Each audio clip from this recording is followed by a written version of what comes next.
Hello, good morning students. Today's transcription number 193 on the speed of 120 words per minute. Start. I now come to the question of reduction in fares. The Transport Advisory Council has recommended an increase in fares. The fact has to be remembered that compared to the passenger fares on the domestic services in foreign countries, passenger fares in the Indian Airlines Corporation are quite low. The fares on certain domestic sectors in Australia and the tourist class in the USA are, however, very low because of favorable circumstances of high utilization of equipment and personnel and high load factor. Such circumstances do not prevail in India. Before nationalization, some of the private airlines charged very low fares which were clearly uneconomic. It is true that lower fares have a better charm in attracting traffic, but expansion of traffic at lower fares, however desirable it may be as an objective, would amount to a loss. If we are losing now, and if we say that we will attract more traffic by lowering the fares, the traffic might increase, but then the loss is not likely to be covered.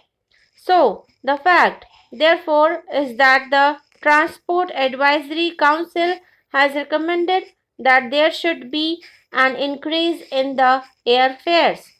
That is the factual position in regard to the Indian Airlines Corporation, and honorable members will see that while there has been loss, it has not been of the magnitude that is mentioned, and secondly, the future improvements that we are going to undertake would certainly reduce the depreciation costs, but we must wait in course of time for the full traffic that would be carried by the Boeings to make them near economic.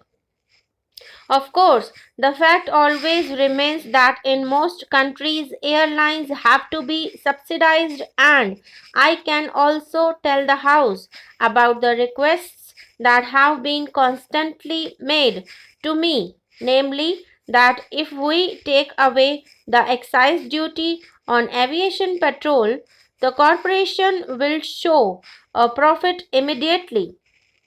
That can be done if we merely want to cheat the public, or even for the time being lull members of parliament into a feeling that this corporation is making a profit, but I feel that it would be much better for them to show a loss and to strive to lessen it than to gain an advantage of the type mentioned by me. This is the matter which has not been decided, and I am making a mention of it.